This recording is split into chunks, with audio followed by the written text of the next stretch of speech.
Ibnu Arabi, seorang filosof dan sufi Islam yang terkenal karena pemikirannya yang kompleks dan beragam, pernah berpendapat bahwa keberadaan Nabi Muhammad tidaklah unik, melainkan keberadaan yang sama yang bisa ditemukan pada orang lain. Ia juga mengatakan bahwa para nabi tidaklah sempurna, namun bisa melakukan kesalahan. Tentu pendapat ini sangat bertentangan dengan pandangan mayoritas umat Islam tentang keberadaan Nabi sebagai insan yang maksum, atau paling sempurna dan terpilih. Mengambil cara aman, mayoritas umat Islam itu menyatakan bahwa Ibnu Arabi bukan golongan kami. Dia telah kafir, sesat dan menyesatkan, berguru kepada setan, dan sebagainya. Sebagai penonton, kita pun jadi heran, ada masalah apa sebenarnya mereka ini? Bisa kita tebak, bahwa mereka berselisih paham, kemungkinan besar bukan terletak pada subjek yang dibahas, melainkan pada konsep kenabian. Lalu, bagaimana sebenarnya konsep kenabian itu? Mari kita makan bersama. Maksudnya mari kita sedot pembahasannya.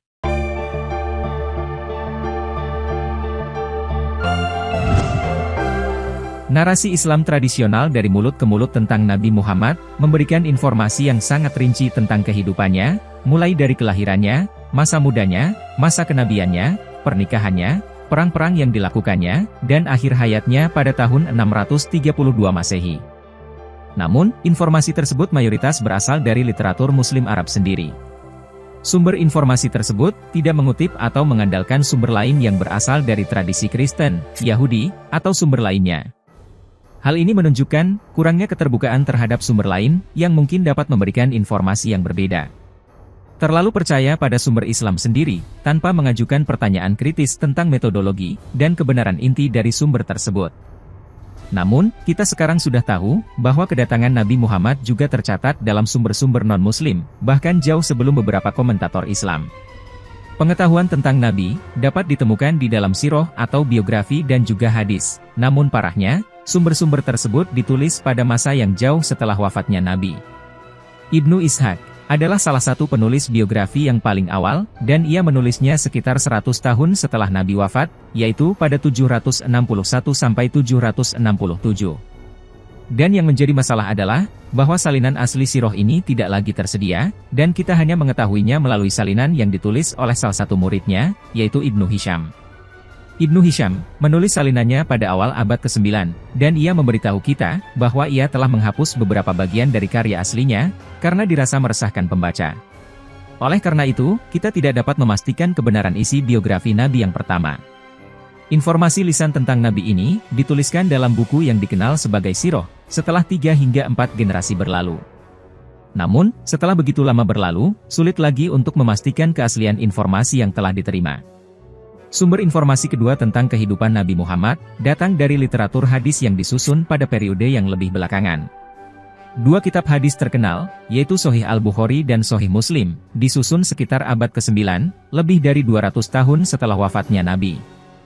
Yang menarik sekaligus mencengangkan adalah, bahwa semua pengarang berasal dari luar Hijaz yang merupakan daerah kelahiran Islam, dan mereka berasal dari kota-kota di Irak dan Uzbekistan zaman now, yang jauh dari Mekah dan Madinah. Akan sangat aneh untuk percaya, bahwa apapun yang mereka tulis tentang kehidupan Nabi adalah benar. Hal ini tercermin dari cukup banyaknya riwayat kontradiksi tentang Nabi, yang terdapat dalam kumpulan hadis tersebut. Lamanya Nabi tinggal di Mekah, menjadi titik krusial bagi mereka yang tertarik dengan sejarah awal Islam. Menurut Bukhari, Nabi tinggal di Mekah selama 10 tahun, namun narasi lain dalam kitab yang sama menyatakan, bahwa beliau tinggal selama 13 tahun. Ditambah lagi, Imam Muslim mengatakan, bahwa Nabi tinggal di Mekah selama 15 tahun.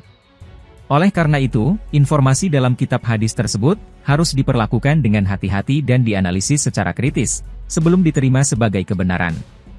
Ingat, ini adalah kitab Sahih. Sahih saudara-saudara, sekali lagi, ini kitab Sahih. Begitu pula, literatur tersebut bahkan ragu mengenai usia wafat Nabi, dengan mencatat usia tersebut sebagai 60, 63, dan bahkan 65 tahun. Pokok permasalahannya di sini, bukanlah membahas mana yang benar, tetapi karena adanya perbedaan, tidak mungkin semua angka tersebut benar, walaupun bisa jadi juga semuanya salah. Hal utama yang harus kita pahami adalah, keinginan kita untuk memanfaatkan kitab ini sebagai sumber sejarah, adalah suatu kecerobohan. Para penulisnya sendiri, telah menyadari sifat fiksi dari banyak cerita lisan seperti ini, dan mereka pun memangkas ribuan bahkan jutaan naskah mereka. Imam Bukhari, bersama gurunya Syekh Ishaq, menghimpun hadits sahih dalam satu kitab, di mana dari 1 juta hadits yang diriwayatkan oleh 80.000 perawi, disaring lagi menjadi 7.275 hadits. Walaupun sudah disaring, ternyata masih banyak inkonsistensi. Terlebih, banyak cerita imajinatif dan saling bertentangan mengenai kehidupan Nabi, masih tersisa dalam koleksi ini. Selain itu, tujuan utama dari kumpulan hadis ini bukanlah untuk mengkonstruksi kebenaran sejarah, melainkan untuk menjelaskan masalah hukum dan ritual. Terdapat banyak perdebatan internal mengenai keabsahan laporan-laporan ini, dan beberapa teks seperti Sahih Bukhari dan Sahih Muslim, baru memperoleh status kanonik pada abad ke-11. Sungguh menggedubrak. Kesarjanaan akademis tentang Islam awal, selalu mengakui masalah rekonstruksi sejarah dari literatur Islam tradisional.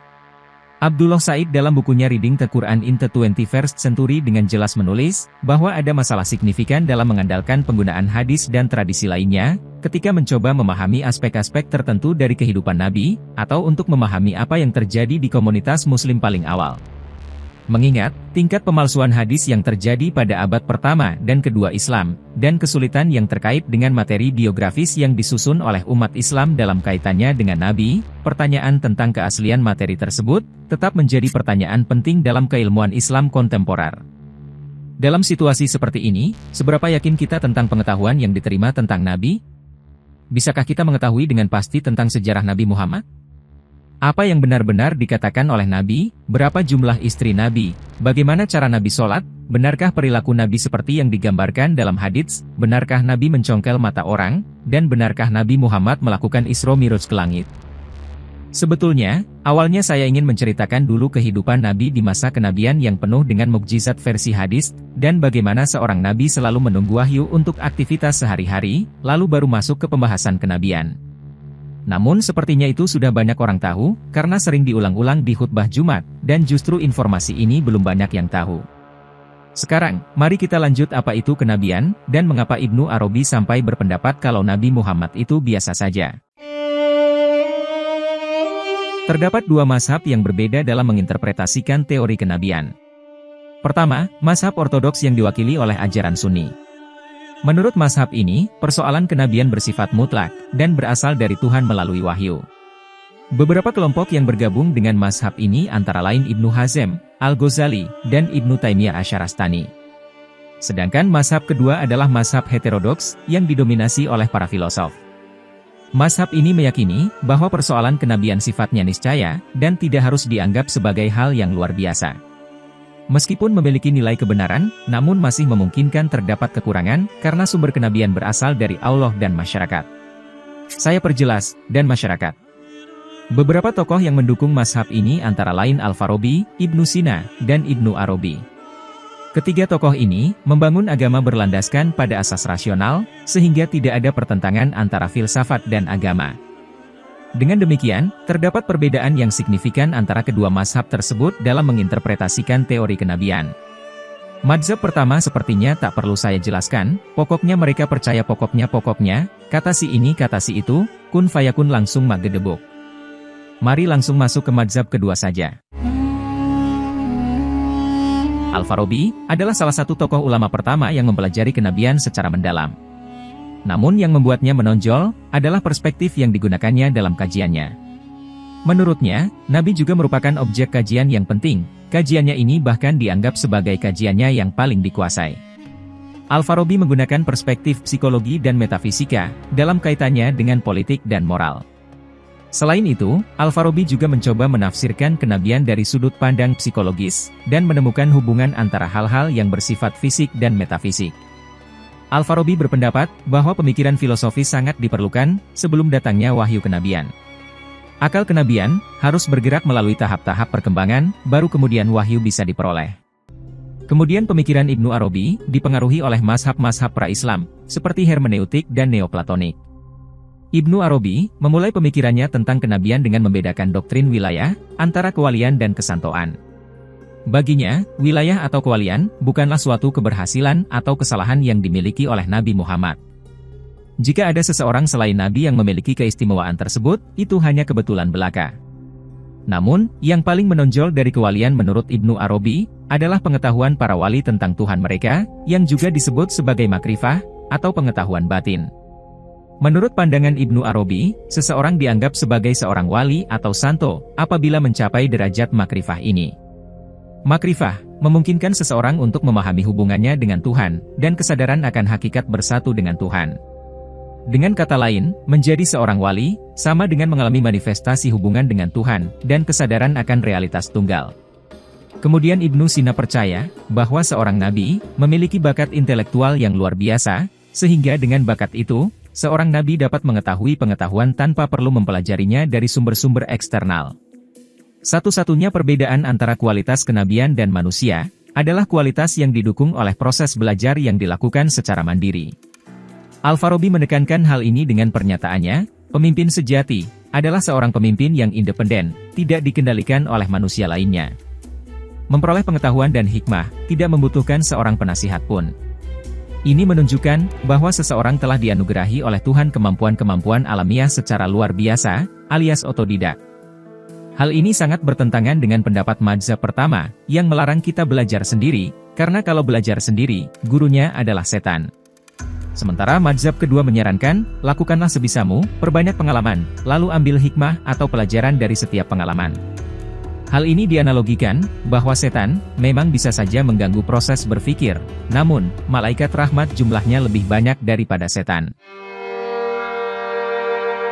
Dalam perspektif filsuf dan teolog, terdapat konsep dialektika kenabian yang menyatakan, bahwa manusia bisa mencapai tingkat akal aktif, setelah menguasai akal aktual dan akal mustafat.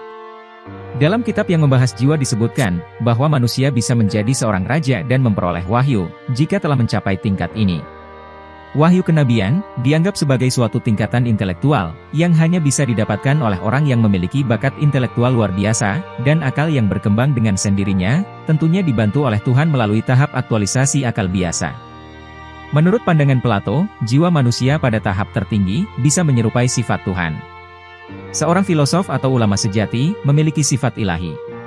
Kaum Stoa juga percaya, bahwa manusia erat hubungannya dengan kekuatan ilahi.